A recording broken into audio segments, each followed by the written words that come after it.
Улс орны удирдагчид нь нам эвсэл болон хуваагдаж эрх мэдэл ашиг сонирхлын төлөө эцэс төгсгөлгүй талцаж ганхаж болохгүй гам багна тал талаас нь хэмхлэх гэж оролдох. Энэ бол Монгол улсын дотоод нөхцөл байдал гадны нөлөөтэй эмх замбраагүй байдлыг улмаар террорист халдлагыг өрн дуудаж байгааг жижиг мэт боловч том түлхэц гэж тайлбарлаж байна. Улс төрийн тогтворгүй байдал үүсчлээ гэж ярьдаг л да. За энэ нь бас нэг талаараа харахад эрсдэл юм болоо гэж харагдаад байгаа. Тэгэхээр би санд нэг байна л да. Ерөөсөө террорист үйл болж байгаа улс орнуудын байдлыг хараад арах юм бол энэ тэр орны улс төрийн тогтворгүй байдал хамгийн их нөлөөлдөг.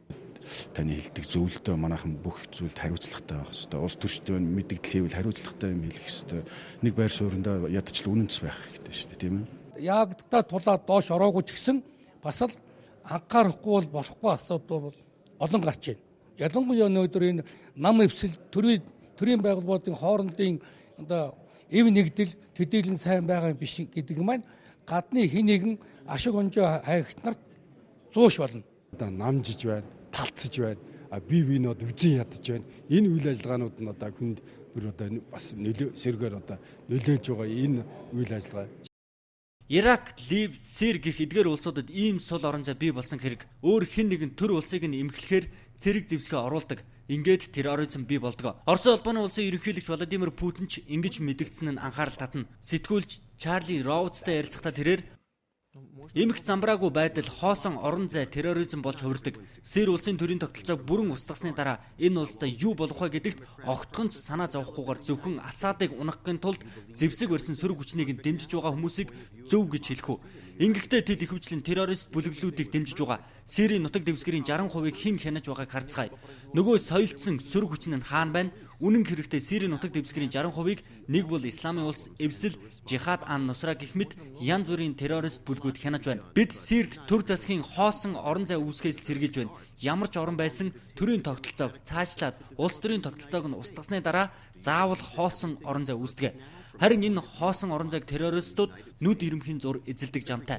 Иракт бас ингэсэн өөр хэд хэдэн оронд ийм юм болсон гэж. Бодит болдог туршлага болж байгаа бодит зүйлийг харахад терроризмын ийм эрсдэл бидний өмнө нээлттэй байна. Тусгаар тогтнолоо олъё гэсэн нэг үндэстэн байна.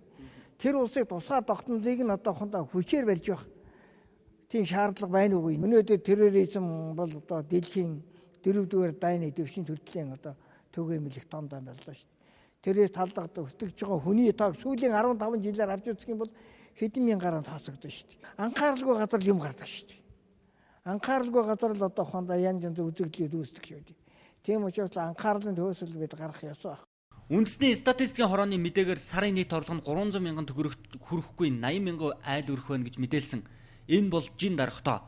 Харин эдийн засаг судлаач хашжуулан Монгол улсын иргэдийн орлогыг харьцуулсан судалгаа гаргасан байдаг. Тус судалгаагаар орлогын түвшингээр нийт иргэдийг 6 хувааж, хамгийн их орлоготой 6 дугаар түвшний хүмүүсийн орлогыг дахин 3 хуваагаад, хамгийн их орлоготой хүний орлогыг хамгийн бага орлоготой хүний орлоготой харьцуулахад 250 дахин зөрүүтэй байна. Баян хоосны ялгаа, зай хязгаар хэр холдсныг харуулна. Яг ийм байдал стресс, үзэн ядалтыг бий болгож, бусдыг буруутан болгож, гэм зэмгүй хүмүүс тэр бухимдлаа гаргаж, террорист талдлагыг үйлдэх сэтгэл зүйн нийт маст ноёлоогүйч нэвтэрч эхэлснийг хэлж байна.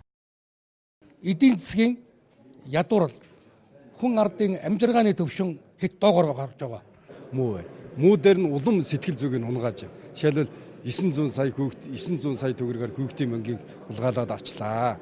Улсын төсөв бол одоо хүнд байна. 2016 онд 2017 онд одоо та нар ядуурх нэ төсөв чи муудахгүй нэ хөрөмтөл бий болгоо гэд. Ингээд одоо сэтгэл зүгээр нь эдийн засгийн муу байгаа дэр нь улам одоо ард иргэдийнхаа сэтгэл зүг ингэж хөдөлгөөнд оруулж байна.